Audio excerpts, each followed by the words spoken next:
Aujourd'hui, j'avais envie de vous emmener à Vevey pour qu'on regarde ensemble un bâtiment assez imposant, le collège de la Veuvez. Pour comprendre pourquoi il ressemble à ça, il faut remonter au 19e siècle. À cette période, Vevey se transforme. Le train arrive et ça va permettre à la ville de se développer, de s'industrialiser. Ceci va notamment avoir pour conséquence l'augmentation de la population. Et qui dit augmentation de la population dit aussi augmentation des enfants à scolariser. C'est justement pour répondre à cette demande que le collège de la Veuvez est construit en 1909 par l'architecte veuvaisan Charles Gunther. Et à l'époque, c'est pas rien, il s'agit du plus grand bâtiment scolaire du canton. Et il n'est pas juste grand, il a aussi une allure assez particulière. Pierre apparente, toit pour le moins imposant, et j'en passe.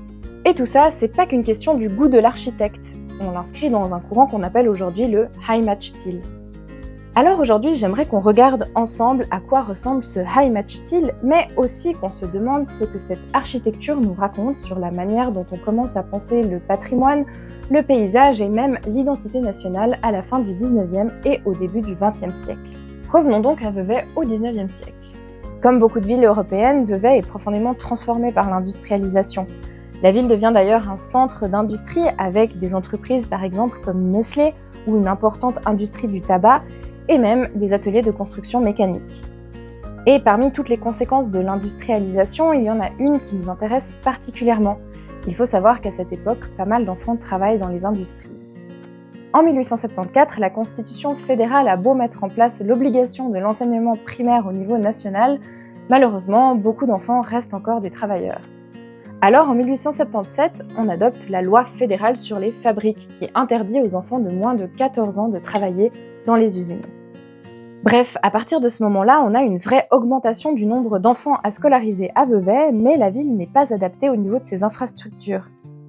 Et puis l'industrialisation a une autre conséquence, elle va profondément modifier le paysage. Usines, nouveaux quartiers, nouvelles constructions, en bref, les villes vont profondément changer d'aspect. Et ça va provoquer des réactions parfois assez virulentes. À commencer par une certaine Marguerite Burnat-Provins, une artiste et écrivaine d'origine française installée à Vevey. Et Madame Burnat-Provins ne va pas particulièrement apprécier ce qu'elle voit. Alors le 17 mars 1905, elle va écrire un article dans la Gazette de Lausanne. Elle intitule son article « Les cancers », ce qui nous en dit déjà beaucoup sur sa manière de percevoir les nouvelles constructions. Son article est très bien accueilli et elle va donc décider de rédiger par la suite un nouveau texte, dont je vous lis ici un extrait. À tous ceux qui ont atteint la douleur et l'indignation en face des ravages accomplis, je demande leur aide pour sauver ce qui subsiste encore par une vaste et fraternelle association contre le vandalisme. Je la baptise dès aujourd'hui la Ligue pour la beauté. Notre mot d'ordre sera « pas de longs statuts, pas de théories inutiles, des actes, des faits ». Notre but, avoir partout, jusque dans le moindre village, des vigies attentives à signaler le danger. Tout est là. Pour Marguerite Burnat-Provins, il faudrait donc revenir à des constructions qui respecteraient les anciennes traditions. Donc ça veut dire ce qu'on faisait généralement avant l'industrialisation. Ce serait inspiré de constructions locales et pittoresques, voire inspiré de la nature. Il faut dire qu'à ce moment, c'est pas la seule à s'indigner de la transformation de l'aspect des villes. En 1904, le Genevois Guillaume Fassiot publie par exemple l'ouvrage « Ouvrons les yeux », voyage esthétique à travers la Suisse. Il y critique aussi l'enlaidissement des villes et il recommande une architecture qui conserverait, je cite, « un cachet local et pittoresque jusque dans les constructions les plus modestes ». Et justement, cette valorisation d'une architecture qui est considérée comme pittoresque et traditionnelle, elle sort pas de nulle part. Il y a beaucoup d'éléments qui ont permis cette mise en place, mais mentionnons quelques années plus tôt, en 1896, l'exposition nationale suisse, organisée à Genève, qui avait justement largement mis en scène l'identité nationale. L'exposition devait présenter les progrès économiques, culturels, artistiques et industriels de la Suisse. Et on y avait construit de toutes pièces un village suisse qui était censé représenter une Suisse traditionnelle et pittoresque. Et pour le coup, le résultat va rencontrer un certain succès.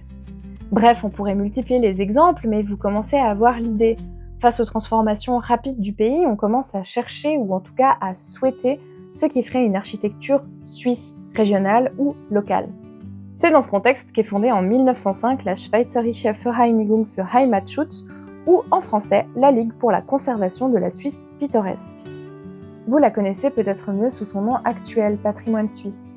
Elle a bien sûr bien évolué depuis sa constitution, mais à l'origine, parmi ses objectifs, on pouvait citer la volonté du maintien de l'architecture rurale et bourgeoise traditionnelle, l'encouragement d'un développement architectural harmonieux et la préservation de l'artisanat local, pour ne citer que quelques exemples. Vous l'aurez compris, on continue dans cette idée à mettre en valeur ce qu'on considère relatif à la nation, au traditionnel et à l'artisanat. Alors, lors de son assemblée générale constitutive qui a lieu à Berne en 1905, Marguerite Burnat-Provins est présente. Et d'ailleurs, elle va même siéger au premier comité central. L'association va connaître un certain succès, surtout parmi les milieux intellectuels. Alors seulement 5 ans plus tard, elle va déjà compter près de 7000 membres. Et à côté de ça, l'association va donc commencer à publier une revue qui s'appelle le Heimatschutz et qui va certes parler de la préservation des bâtiments, mais qui va aussi chercher à former le goût du grand public. En 1907, un article va d'ailleurs traiter spécifiquement du cas des écoles. On va alors nous y montrer, comme c'était la tradition dans tous les numéros, des bons et des mauvais exemples de l'architecture et de ce qu'on devrait ou ne devrait pas faire. Parmi les bons exemples, on retrouve justement des bâtiments qu'on rattache aujourd'hui au Heimatstil. Parce que selon les auteurs, l'architecture elle-même va participer à l'éducation des enfants. L'historienne Maria Elfenberg explique que dans cette conception, l'école est justement un élément social et créateur d'identité. En gros, l'idée c'est que l'enfant doit pouvoir s'y sentir bien et il doit pouvoir s'y sentir presque comme à la maison. Dans cette idée, on comprend justement mieux pourquoi l'architecture doit s'intégrer au paysage et rappeler des éléments traditionnels pour qu'ils puissent participer à l'éducation des enfants. Et parallèlement, on introduit aussi à l'école différentes pratiques à visée patriotique. Par exemple, la gymnastique, qui est liée à la préparation au service militaire, ou encore les sorties scolaires pour faire découvrir aux enfants le paysage et le patrimoine suisse. Et en plus, en parallèle, à cette période, on commence à vraiment se poser la question de l'hygiène dans les écoles, et on demande de réaliser des bâtiments qui seraient plus grands et plus lumineux. Donc l'école doit non seulement être propre et adaptée au nombre d'enfants qu'elle accueille, mais elle doit aussi devenir l'endroit où on apprend à connaître et à aimer son pays. Alors revenons à notre collège, puisque tout ce qu'on vient de voir nous permet de le regarder vraiment différemment. Comme souvent, le Heimatstil n'est pas un style artistique avec une liste de critères qu'on pourrait simplement cocher. Il existe énormément de variations selon les régions, et d'ailleurs même selon les pays, on pourrait aussi en parler. Mais bref, on lui a donné plusieurs noms au fil du temps. On peut par exemple parler de style national, de style suisse, de modern style, etc. Mais il y a quand même des principes communs et certains d'entre eux sont cités par le livre Architecture de poche, Lausanne les écoles, qui s'applique bien évidemment plus largement à d'autres écoles, dont celle de Vevey. On peut y lire la chose suivante. La qualification d'Heimatstil ne correspond pas en effet à un style, bien que certains motifs soient récurrents, mais s'applique plutôt aux diverses interprétations architecturales de cette idéologie qui cherche des esthétiques accordées parfois à la région, parfois au pays. Un peu plus loin, certains principes restent cependant constants, l'utilisation de matériaux de la région et l'accent donné aux toitures, symbole de la spécificité architecturale suisse qui s'orne de jeux de croupes, lucarnes, flèches ou clochetons. On le voit bien à Vevey, regardez ce toit particulièrement complexe. Le fait de multiplier les volumes sur le toit et d'ajouter des éléments comme des lucarnes ou des tourelles donne une silhouette pittoresque au bâtiment. Et puis justement, cette forme de toiture en croupe avec ses larges avant-toits nous rappelle justement l'allure d'une grande maison ou d'une ferme. Dans le dictionnaire historique de la Suisse, on nous explique également, je cite, qu'il ne s'agissait pas de reproduire le modèle alpin mondialement connu, ni d'imiter la seule apparence extérieure, mais de recourir à des matériaux de construction locaux et de s'appuyer sur une tradition artisanale indigène. Donc vous l'avez compris, l'un des éléments fondamentaux, c'est la reprise de matériaux traditionnels, comme on le voit très bien sur notre collège, avec la reprise de la pierre apparente par exemple, qui donne un aspect très robuste au bâtiment et qui lui donne aussi un côté artisanal.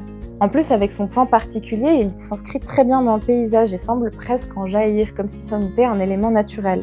Et d'ailleurs, vous remarquerez qu'on n'a pas d'effet de symétrie marqué, ce qui est justement fait dans le but de donner un côté plus artisanal et moins artificiel. Apprécié au moment de sa construction, il va être très peu modifié. Le collège sera utilisé en 1918 comme un hôpital pour une épidémie de grippe espagnole, mais hormis cet épisode, il a toujours servi de collège et c'est encore sa fonction aujourd'hui. Alors évidemment, avec notre regard actuel, il faut quand même nuancer tout ce que je viens de vous dire. Déjà, quand le Heimatschutz parle d'architecture traditionnelle, locale ou même typiquement suisse, il faut garder en tête que cette tradition est partiellement construite. On va sélectionner certaines formes, certains matériaux, certains paysages qu'on va considérer comme typiquement suisses, alors que vous vous en doutez, il n'y a pas une seule architecture pour toute la Suisse. Et il y a aussi derrière tout ça une réaction assez conservatrice face aux transformations de l'époque. Mais quand même, relevons que le mouvement n'est pas simplement opposé à la modernité. Le collège qu'on vient de voir est bien une école moderne. Elle répond aux préoccupations de l'époque, notamment en question de lumière, d'espace et d'hygiène. Et forcément, ça pose aussi la question de savoir qui décide de ce qui est beau, qui décide de ce qu'il faudrait conserver ou de ce qui s'intègre bien dans le paysage. D'autant plus que tout ça, ça crée quand même un petit paradoxe. Le Heimatstil prétend s'appuyer sur les traditions anciennes, mais en fait, il ne va pas se contenter de reproduire ce qui se faisait à l'époque. En fait, en sélectionnant des éléments du passé et en les recombinant, voire en les transformant un peu, on va recréer quelque chose d'intrinsèquement nouveau, et donc peut-être aller finalement un peu à l'encontre des idées même de son propre style. Et bien sûr, on n'a pas vraiment abordé toutes les questions que soulève cette défense d'une identité nationale, et l'émergence de préoccupations assez similaires un peu partout en Europe à cette période. Mais c'est encore une autre histoire. Alors pour terminer, j'avais envie de revenir au jour de son inauguration le 23 octobre 1909. Parce qu'à l'époque, on insiste justement sur tout ce qu'une école moderne doit apporter à l'enfant, de l'air, de la lumière, de l'espace. Alors, lors du discours d'inauguration de l'école, on va en dire la chose suivante. C'est également aménagé et distribué d'admirables façons. Il y a de la place en masse, de l'air respirable en abondance, de la lumière à profusion, et nous ne craignons qu'une chose, c'est que les professeurs s'arrêtent de professer, la cuisinière de cuisiner, et les élèves de dessiner ou de manger pour admirer la superbe vue dont on jouit de tous les côtés.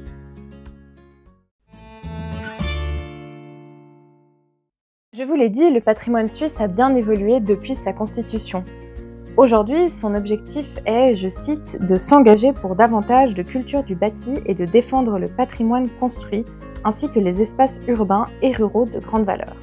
L'association compte aujourd'hui plusieurs sections régionales et est particulièrement active. Protection du patrimoine, sensibilisation, publication, mais aussi de nombreuses activités destinées au grand public. Alors si tout ça vous a donné envie d'en découvrir un peu plus, je vous invite à aller découvrir leur travail.